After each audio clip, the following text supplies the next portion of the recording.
On January 10th, 2015, outside a quiet barbershop in southwest Atlanta, a man named Donovan Big Nut Thomas Jr. was gunned down in a drive-by shooting that would later become the center of one of the most explosive criminal cases in hip-hop history. What looked like a single street murder quickly unraveled into something far bigger, a story tangled in rival crews, federal RICO charges, and allegations that reached some of the most influential names in Atlanta rap. At the heart of it all was a question that nobody could agree on: who really pulled the trigger and who gave the order? Prosecutors claimed it was part of a larger war between YSL and YFN, pointing to a web of connections, jail calls, and a rented car allegedly tied to Young Thug. But the deeper the case went, the more unstable the truth became. Because the main witness, the one person prosecutors relied on to connect every piece, later walked into court and changed his entire story. What he said under interrogation didn't match what he told the jury years later. And just like that, the foundation of the case started to shake. Now you're left with a story where nothing is certain: one murder, two rival worlds, a collapsing witness, and a courtroom battle that turned into the longest and most controversial trial Georgia has ever seen. And the truth? It might still be buried inside all of it. On January 10th, 2015, outside a small barbershop in southwest Atlanta, a man named Donovan Big Nut Thomas Jr. was shot and killed in a drive-by shooting that would later become one of the most controversial and heavily debated murders tied to Atlanta's rap and street culture. At first, it looked like another violent incident in a city already familiar with street conflict, but within months, it began to transform into something far larger, a case that would stretch across nearly a decade, pull in major rap figures, and eventually become the foundation of the longest-running criminal trial in Georgia history. Donovan Thomas Jr. wasn't just a random name in this story. People who knew him described him as someone who existed at the intersection of two worlds. On one side, he had strong ties to Atlanta's street environment, growing up around Summerhill and building relationships that connected him to local factions and influences. On the other side, he was involved in the music industry in ways that gave him access and credibility beyond streets. He was known to have been around artists, helping manage or guide early careers, and being in rooms where decisions about rising Atlanta talent were being made. Among those connections were links to individuals associated with the YFN circle, including people he had grown up with. One of the most frequently mentioned names tied to his personal and professional life was YFN Lucci, someone who also came from the same neighborhood background and shared a long history with him. Their relationship wasn't just industry-based. It was personal, rooted in years of familiarity from the same environment. But Atlanta, especially in that era, wasn't a place where personal history protected you from broader conflicts. According to prosecutors, there were growing tensions between two loosely defined but highly influential groups in the city's ecosystem: YFN and YSL. These weren't formal organizations in the traditional sense, but rather overlapping networks of artists, affiliates, and street-connected individuals whose relationships were shaped by loyalty, competition, and retaliation cycles. The state would later argue that Donovan Big Nut Thomas Jr. became entangled in this larger conflict. Prosecutors claimed that he was not only a respected figure in his own circle, but also someone who may have been viewed as a potential threat due to alleged cooperation with law enforcement in unrelated matters. That claim, however, was heavily disputed and never conclusively proven in court. Still, it became a key part of the narrative the prosecution built around motive. What made this case explode years later was not just the murder itself, but the way the investigation expanded. Over time, authorities began connecting the killing to a wider pattern of violence they believed stemmed from ongoing retaliation between YFN and YSL-associated individuals. According to their theory, the murder of Big Nut didn't end anything. It started a chain reaction. They would later claim that over the next several years, dozens of shootings and multiple deaths could be linked back to the escalating tension that followed that single day in 2015. At the center of the YSL side of the narrative was Young Thug, born Jeffrey Williams. Prosecutors alleged that YSL was not only a music label or creative collective, but also a structured criminal enterprise. They argued that individuals within the group were involved in coordinated illegal activity, and that leadership figures communicated through indirect channels, including intermediaries and incarcerated associates. One of the most controversial claims in the case was that decisions and instructions could be passed through prison phone systems and coded conversations, which the state believed tied certain individuals to acts of violence outside. One of the most critical pieces of this entire case came from a man named Kenneth Copeland, known as Lil Woody. His statements would eventually become the backbone of the prosecution's theory. In early police interviews conducted shortly after his arrest on unrelated charges in 2015, Lil Woody gave investigators a detailed account of events surrounding the murder of Donovan Thomas Jr. in those initial statements. He described vehicle movement, alleged involvement of individuals connected to YSL, and the use of a rented car that prosecutors later linked to Young Thug. According to those early interviews, Lil Woody painted a picture of coordination, describing how vehicles were allegedly switched, how individuals were positioned, and how the drive-by shooting unfolded. These statements, recorded during interrogation, became extremely important to law enforcement because they appeared to provide insider-level detail that only someone close to the situation would know. Prosecutors would later argue that this information helped them establish a timeline and connect multiple individuals to the crime. However, even in the early stages of the investigation, the reliability of these statements was not unquestioned. Defense attorneys would later argue that Lil Woody's account was inconsistent, influenced by pressure, and possibly shaped by his legal situation at the time. They pointed out that his cooperation came while he was facing serious charges himself, which raised questions about motivation and credibility. As the years passed and the case evolved into a massive RICO prosecution, these early statements would take on a new life. They were reintroduced in court nearly a decade later, played for jurors as key evidence supporting the state's theory of a coordinated criminal enterprise. But by that time, the story had already changed in significant ways, because the same witness who originally gave those detailed statements would later take the stand in front of the jury and dramatically shift his position. He would tell the court that much of what he said in 2015 was not accurate, claiming that he had exaggerated or fabricated parts of his account while under pressure from law enforcement. This reversal would become one of the most damaging moments for the prosecution's case, creating doubt around the very foundation of their narrative.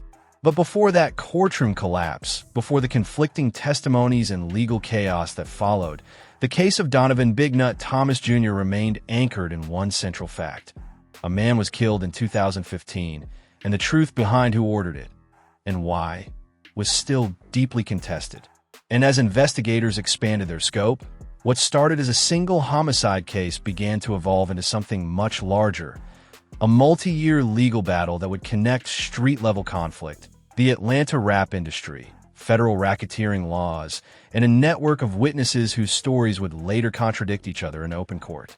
By the time prosecutors formally built their RICO case years later, the murder of Big Nut had become more than just a cold case investigation. It had become a symbol of a broader theory that music, street affiliations, and criminal activity were so intertwined in Atlanta that separating them was no longer possible. Whether that theory would hold up in court, however, was something the jury would ultimately have to decide.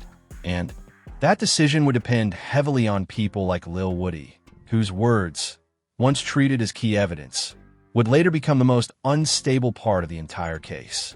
After the murder of Donovan "Big Nut" Thomas Jr. in January 2015, the case didn't stay quiet for long.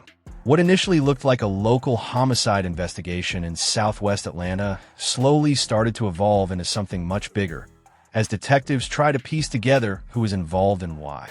But what made this case unusual wasn't just the violence. It was the web of relationships surrounding it, and how quickly different names from Atlanta's music and street scene began to appear in the background of the investigation. One of the earliest turning points came when investigators began focusing on potential connections between individuals linked to the YFN circle and those associated with YSL.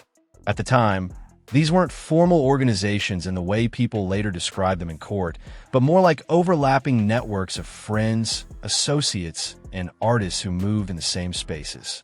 Still, prosecutors would later argue that these networks functioned in a more structured way than they appeared on the surface, especially when it came to communication and retaliation patterns. As detectives continued building their case, attention eventually turned toward individuals who were believed to have knowledge of the events leading up to the shooting. One of those individuals was Kenneth Copeland, known as Lil Woody. At the time of his arrest on unrelated charges, he was brought in for questioning, and what he said during those early interrogations would later become one of the most controversial pieces of the entire investigation. According to recorded statements made in 2015, Lil Woody described a version of events that linked multiple people together in the chain leading up to the drive-by shooting. He spoke about vehicle movements, coordination between individuals, and the use of a rented car that prosecutors later claimed was connected to Young Thug. These statements were detailed enough that law enforcement considered them a major breakthrough at the time, because they appeared to give an insider perspective on how the incident unfolded. In those early accounts, Lil Woody described how a vehicle allegedly changed hands and how individuals positioned themselves before the shooting. He also made references that investigators interpreted as connecting higher-level figures to the logistics of the crime. For prosecutors, this became a foundational piece of their theory, that the murder of Big Nut wasn't an isolated street incident, but part of a broader, coordinated situation involving multiple actors. But even at this stage, there were already warning signs about the stability of the narrative. Defense attorneys would later argue that Lil Woody's statements were made under pressure while he was facing his own legal problems. They pointed out that when someone is in custody and trying to negotiate their situation, the incentive to provide information, whether fully accurate or not, can be extremely high. That argument would become central years later when his credibility was challenged in open court. As the investigation expanded, prosecutors began constructing a much larger framework around the case.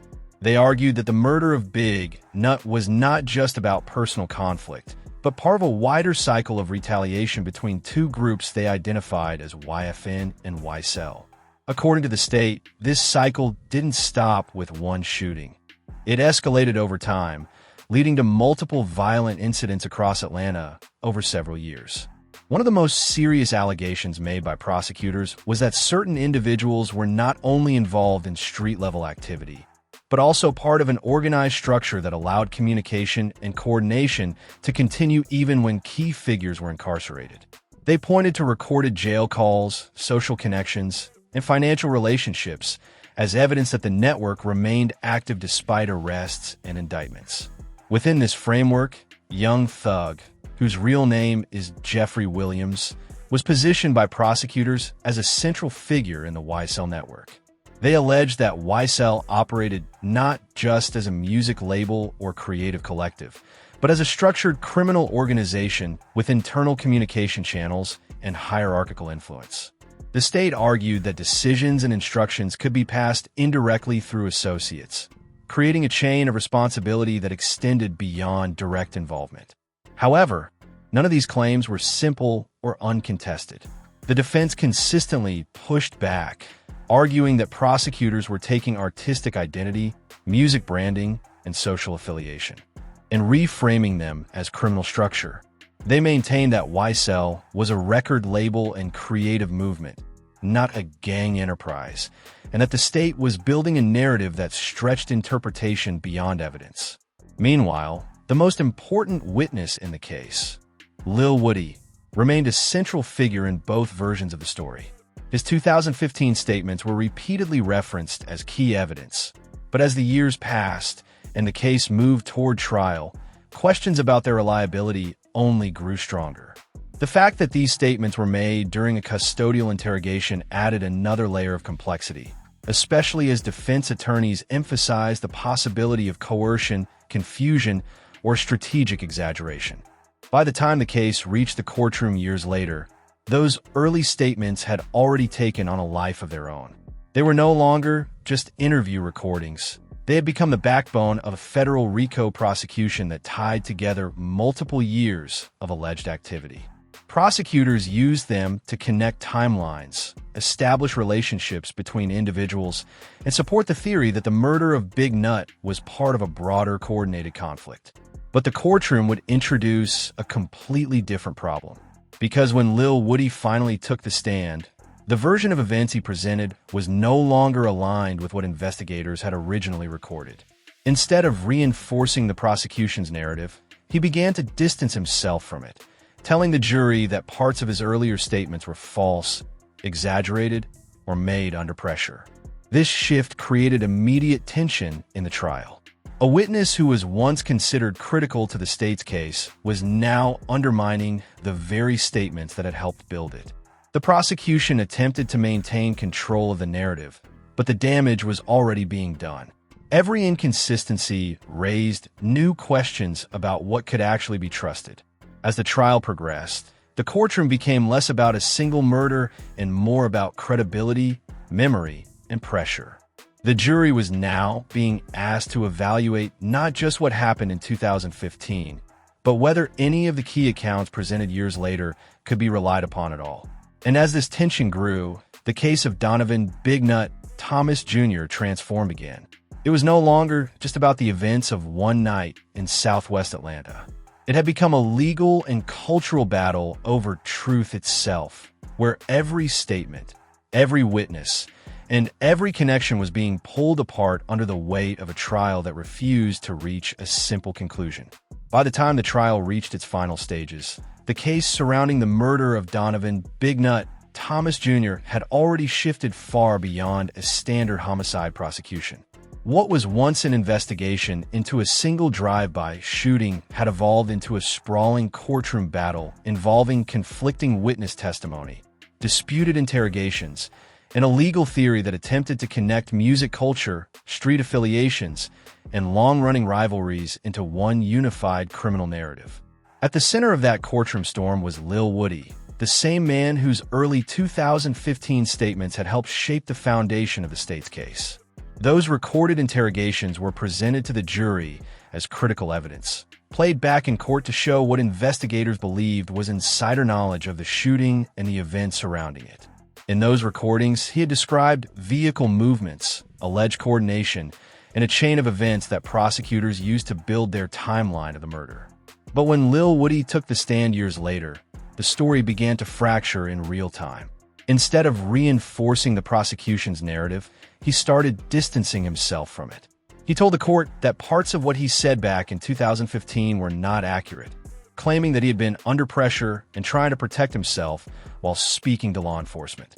He admitted that his statements were influenced by his situation at the time, suggesting that he may have exaggerated or even fabricated details in order to satisfy investigators. This shift created one of the most unstable moments in the entire trial. The prosecution, which had relied heavily on his early statements to connect multiple dots in the case, was now faced with a witness actively undermining that same evidence in front of a jury. What was once presented as a clear narrative began to appear fractured, inconsistent, and open to interpretation. As cross-examination intensified, the defense pushed further into Lil Woody's credibility. They highlighted inconsistencies between his past statements and his courtroom testimony, pointing out that his story had changed multiple times over the years. They also raised questions about his motivations during the original interrogation, suggesting that he may have had incentives to provide information that aligned with what law enforcement wanted to hear. At one point, the courtroom tension escalated as Woody openly expressed frustration during questioning, responding to prosecutors with irritation and refusing to fully commit to earlier versions of his statements. This behavior only deepened the uncertainty around his reliability as a witness. For the jury, it was becoming increasingly difficult to separate fact from shifting narrative. Meanwhile, the defense team, led by Brian Steele, worked to dismantle the broader structure of the state's case.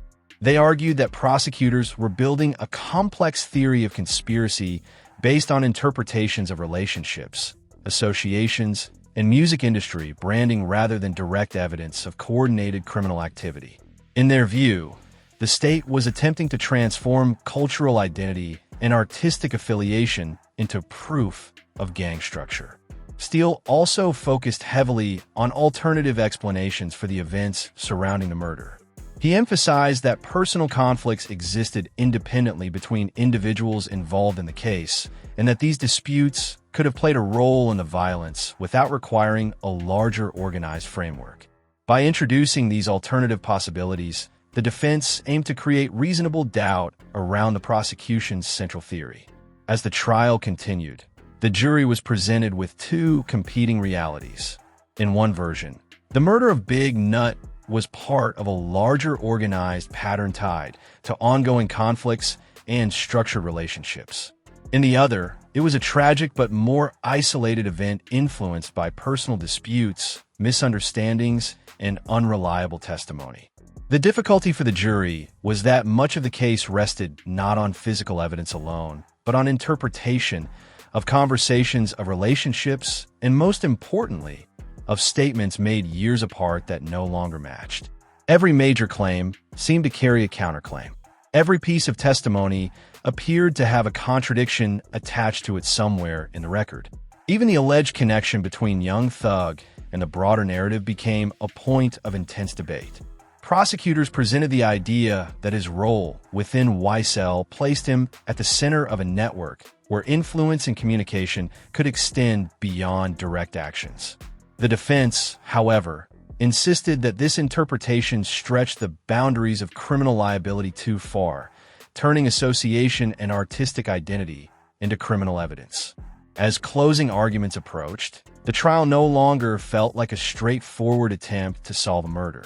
Instead, it had become a referendum on credibility itself. The jury was being asked to decide which version of events, if any, could be trusted in a case where key witnesses had changed their stories, where interpretations of evidence varied drastically, and where time had blurred the original clarity of the investigation. And at the center of it all remained the unresolved question that had started this entire chain of events back in 2015. What exactly happened on that day outside the barbershop in Southwest Atlanta, and who was ultimately responsible for the death of Donovan, Big Nut Thomas Jr.? By the end of this phase of the trial, that question still did not have a clean, universally accepted answer. Instead, it existed in fragments, scattered across interrogations, courtroom testimony, and conflicting accounts that refused to fully align. And that uncertainty would become one of the defining outcomes of a case that had grown far beyond a single moment of violence into one of the most complex legal sagas Atlanta had ever seen.